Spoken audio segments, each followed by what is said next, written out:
Super star Rajinikanth Vettaiyan படத்தில் ரொம்ப பிஸியாக நடிச்சிட்டு இருக்காரு. லால் சலாம் படத்தை தொடர்ந்து இப்போ வேட்டையன் படத்தில் நடிச்சிட்டு இருக்காரு. டிஜே ஞானவேல் இந்த படத்தை டைரக்ட் பண்ணுறாரு. மேலும் இந்த படத்துக்கு அனிருத் மியூசிக் பண்ணுறாரு. லைக்கா ப்ரொடக்ஷன்ஸ் பிரம்மாண்டமாக இந்த படத்தை எடுத்துகிட்டு வராங்க. இதை தொடர்ந்து தலைவர் 171 படத்தில் நடிக்க போகிறாரு. ஒரு காலத்தில் ரஜினி படங்கள்லாம் ஓடாதுன்னு சொல்லப்பட்டது. ஆனால் ஜெயிலர் படத்தின் மூலம் கம்பேக் கொடுத்து அதை இல்லைன்னு சொல்லிட்டு நிரூபிச்சிருக்காரு. மேலும் அரசியலுக்கு இறங்கி நான் நிச்சயமாக மக்களுக்காக தொண்டு செய்வேன்னு சொல்லிட்டு வாக்குறுதி கொடுத்தாரு ரஜினிகாந்த். ஆனால் அவர் உடல்நிலை சரியில்லாமல் போனதுனால அவரால் பார்த்தீங்கன்னா அரசியலுக்குள்ளே என்ட்ரி கொடுக்க முடியல. ஆனால் அரசியல் உள்ளே இருந்தால் மட்டும்தான் நல்லது செய்ய முடியும்னு கிடையாது. நான் மக்களுக்காக என்றைக்குமே தொண்டு செய்வேன்னு சொல்லிட்டு இப்போ மக்களுக்காக நிறைய நலத்திட்ட உதவிகளை செஞ்சுட்டு வராரு. அப்படி தான் பார்த்தீங்கன்னா அவர் பிரம்மாண்டமாக கட்ட போகிற ஹாஸ்பிட்டல்.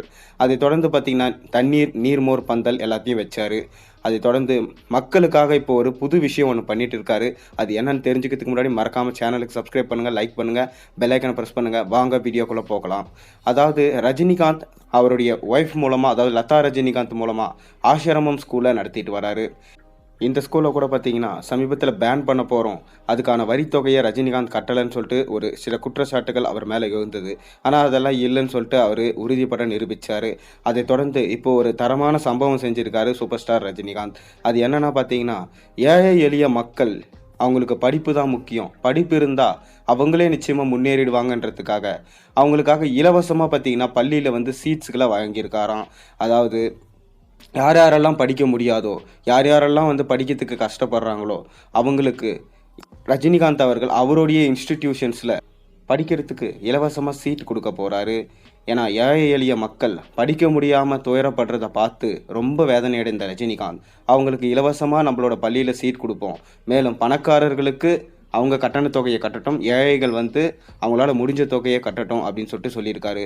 மேலும் சமீபத்தில் ஹாஸ்பிட்டலுக்காக 12 ஏக்கர் நிலம் வாங்கின ரஜினிகாந்த் இதை தொடர்ந்து நம்ம ஹாஸ்பிட்டலை தொடர்ந்து பார்த்தீங்கன்னா இங்கே ஒரு எஜுகேஷ்னல் இன்ஸ்டிடியூஷன்ஸும் தொடங்கணும், ஆசிரமம் மாதிரி எங்கேயும் தொடங்கணும், அதன் மூலமாக படிக்காத முடியாமல் ஏழை எளிய மக்களுக்கு படிப்பை வாங்கணும்னு சொல்லிட்டு நம்ம சூப்பர் ஸ்டார் ரஜினிகாந்த் அதிரடி முடிவு எடுத்திருக்காராம். அதாவது சூப்பர் ஸ்டார் ரஜினிகாந்த் அரசியலில் இல்லாமலே அரசியலுக்கான வேலைகள் மொத்தத்தையும் இப்போ செஞ்சுட்டு வராரு. இது ரசிகர்களுக்கு ரொம்பவே பெருமைப்படும் விஷயமா இப்போ பார்க்கப்படுது. மக்களுக்காக பார்த்தீங்கன்னா நலத்திட்ட உதவிகளை டக்குன்னு சூப்பர் ஸ்டார் எல்லாத்தையுமே பண்ணிட்டு வராரு. இதனால தான் சூப்பர் ஸ்டார் அன்பானவர்னு சொல்லிட்டு எல்லாராலும் அவருடைய ரசிகர்களால் அழைக்கப்படுது.